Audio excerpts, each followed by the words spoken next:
Right, hello, lads and lasses. Welcome back to Boys Down Under, and you lot better be revving right up because it is Derby Day, and it is a huge Derby Day. It is absolutely massive. I am absolutely pumped. So let's get through this preview because before we go any further though, please remember to like the video and subscribe to the channel. Best way to help support the channel grow. And a little birdie told me if you do subscribe to the channel, we could be seeing all 3 points taken tomorrow, or tonight, or tomorrow morning, wherever you are in the world. But without further ado, let's get into it. So here we are. It feels like ages. It feels like an absolute millennium since the last match we've played against Rangers, which was during the August transfer window. And it was... And I'm right, it has been ages, you know. It's been too long, and it is finally time to kick some ass, I'd have to say. We've got a lot to talk about, but we're going to give it a bit of structure because I can't just be here waffling about everything for 10 minutes or so. We need to give it a bit of structure, so we're going to do it as we always do and start with form. So running into this match, Celtic are 5 from 5 in our last 5 matches in all competitions. 4 from 5 in just the league. We are on some red hot form regardless. Have not dropped points since the winter break ended. We currently sit second in the league, but we are not 7 points behind. We are not 6 points behind. We are not 5 points behind. We are not 4 points behind. We are now only 2 points behind Rangers. And as for the other team from Glasgow, they are 3 from 5 in all competitions, 3 wins and 2 draws, 3 from 5 also in the league, slipping up in 2 draws, and in their most recent match, a 3-all draw against Ross County. Since the winter break ended, they have taken 5 points from a possible 9 and still sit in first place, 2 points clear of us, but as we all know, that gap has dwindled severely. But as for injuries and suspensions, and we'll begin with the away side, good old Alfredo, everyone's favourite. He is on national team duty with Colombia. Philip Helander is also out injured. So too Giannis Hadji. He's out with a season-ending knee injury. Both deadline day signings for Rangers will not be available either. Matuz Zukowski and Aaron Ramsey. Haven't really heard about the second one. The first one's an excellent Polish right back though. And then defender Leon Balogun does return though, and to help out the defensive ranks for the opposition. But as for the Celts, our injury list currently has Kyogo, Yusuke Itaguchi, David Turnbull, and Albion Ayeti on it. Karamoko is back in training. Niabaton is still suspended. Well, not still, but he is suspended for this match. Tommy Rogic and Dyson Maida both took part in their respective countries' international games. Tom Rogic played 60-odd minutes or so, he at starting the match, so he won't be ready. Ange will not include him in the matchday squad. Dyson Maida was a used substitute. Depending on how he feels, Ange said it's a possibility we could see him in the starting lineup, so watch this space. Then Captain Cam trained with the team yesterday, so the final decision lies in the hands of Ange on whether to use him or not. So into the lineup prediction we go, and there are some contentious positions, but with the players available, we should be getting a lineup we are all expecting. I don't see Ange throwing in any curveballs, especially not in a game like this. I think he's going to go for the tried, tested, and trusted players and formation and tactics. So, we've got Joe Hart in goals, then Josip Juranovic at right back. I do think he gets the nod over Ralston. I just think Ange very much prefers Juranovic, and he certainly has shown a lot of class in recent weeks. I have to say, Juranovic's been very impressed with him. Then Cameron Carter-Vickers and Carl Starfelt as the 2 centre-backs. Can't see Welshie getting the nod, nor can I see Julien being returned in this match. So them 2 for me. Then at left-back, I'm going with Greg Taylor. I think it's a coin toss at the end of the day. The only reason I'm putting Taylor in this graphic is because I feel Ange prefers Taylor to Scales. Scales, I think going forward, I think Scales will turn out to be the better of the 2, without a doubt. However, I don't think Scales' performance against Dundee United will do him any favours in getting picked, and I think Ange will want to go with Taylor, who obviously has got experience in a fixture like this, rather than throwing Liam Scales into the deep. Even if he did, though, I wouldn't be too concerned. I just think in this choice, I think this is what Ange would go with over, to be honest with you. This is, if I'm in the mind of Ange, he's going with Taylor. Then into the midfield 3, I'm being optimistic here. I want to see it happen. We're going to manifest it. Callum McGregor at CDM. If it isn't Callum McGregor, considering Yasuki Itaguchi's injured and also Nia Baton being suspended, you'd have to think it would be James McCarthy in that role. Then in the box-to-box role, I'm going for Rio Hatade. It has to be him. He's been on form recently. Then up at cam, it is the Tom Rogic regen, Matt O'Reilly. Now, obviously, O'Reilly and Rio could interchange positions, but I do think they are both strongest in these spots I've put them. Then into the front three we go. I think everyone should expect this. One position is contentious, however, Jota is on the left wing. Boy, oh boy, do I want to see Jota have a game today. Jeez, hopefully, if he's on form, I pray for James Tavernier. Then, on the right wing, I'm going for Leo Labada. Right now, I'm going to base this on current form. And on current form, Abada takes that role every day of the week.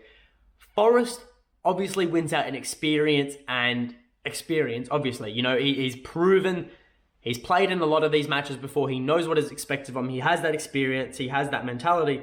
But Leo Labada is a player on form, and I say it so many times. When a player is on form, it takes so much to stop them, and they are so dangerous regardless of their overall talent. I think you chuck Leo Labada in there up against Borna Barisic. I think Leo Labada wins out every day, unless Borna Barisic has a blinder, which could happen, but I think Abada's pace puts him in a firm position to hold that right wing spot. Then up top, it's the one and only Greek freak, Georgios Giacomakis, who is going to have an absolute blinder today. If he can score a goal, or even more, he will be loved. He will be adored, without a doubt. So, into the final score prediction we go, and we have heaps to consider. Firstly, it is at Paradise, and there will not be a single hint of blue, not a single hint, not a single shade of blue in the stadium. 0 seats allocated to Rangers fans in response to how they allocated tickets to Celtic fans prior this season, all the way back in August. If we're not going to get any tickets at Ibrox, why should they at Paradise? Now, obviously, I believe that's the correct response. Don't need to go over that anymore. But there will be a holistic environment, without a doubt. It will be a war zone. It is the jungle, and Rangers, welcome to the jungle. It's going to be fun. It's going to be great. The stadium is going to be absolutely rocking.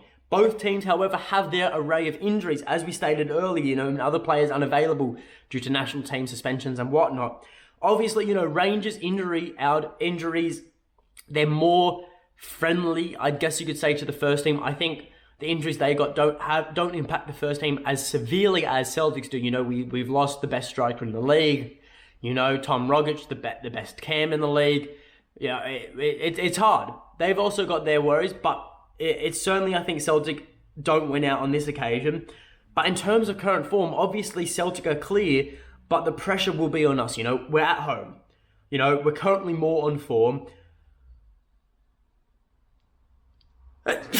Bless me. I don't know why I'm sneezing, but, what was I saying? Sorry. We're at home. We're currently on form. We are still 2 points behind Rangers, Even if they lose, they're only 1 point behind us. But if we lose, we will go 5 points behind them. Even a draw favours them, The bookies have even outlined Celtic as the favourites. All the pressure is on us. So Celtic need to win. Rangers, for them, they could be content with any result, If we go 1 point ahead, all it takes is Celtic to draw a match and Rangers to win to overtake us again, So this is a must-win match at all costs for Celtic. We need to take back the lead of this title race, and we need to put the pressure back onto Rangers by having them behind. But Celtic don't only need it for the points. We need it to end this derby dominance. We have not beaten them since the 31st of May in 2019. Over 2 years ago, we're getting close to the 3-year anniversary, Celtic must win.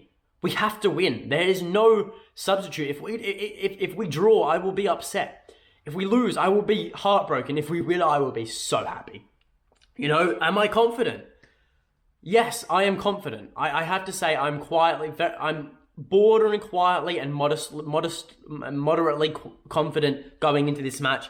Am I 100% certain we win? Of course not. You can never be 100% certain with Celtic. It's just the way it is. We've all come to learn it. But the leaps and bounds this Celtic team has made since our meeting prior this season, it's immense, Albeit right now we are missing Kyogo and Rogic, but last time we played Rangers, we didn't have Rio in the centre of the midfield. We did not have Jota terrorising right backs on the wing. We did not have Cameron Carter-Vickers being the absolute wall and unit he is. We did not have Matt O'Reilly, who is just a young Tom Rogic.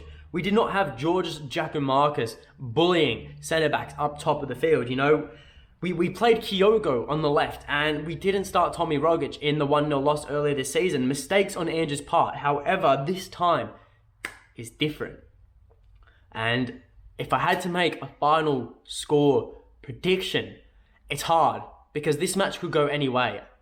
I don't think it will not be a pumping. Celtic will not win the match 4-0 or more. Rangers will not win the match 4-0 or more. What I see, the most realistic outcome, I see a very cagey, tight affair. I see both teams not wanting to concede, but also not wanting to give up possession. They want to attack, but they don't want to be caught out on the counter because Rangers know if they get caught out on the counter, when we've got Abada, Giakoumakis, and Jota all going forward, it's dangerous. So they're not going to want to give up cheap possession away. Neither will Celtic, because we know we can be very, very, very faulty from the counter-attack, especially with someone like Carl Starfelt, who you don't know if he's going to have a blinder or a stinker. So for that reason, I'm going for a 2-1 win to Celtic. A very cagey affair, but the Hoops get through it without a doubt. And I'm going to be on my way to school, on the train, watching it all the way. And let me tell you, if we win that match while I'm on that train, I am going absolutely berserk. But that is all from me.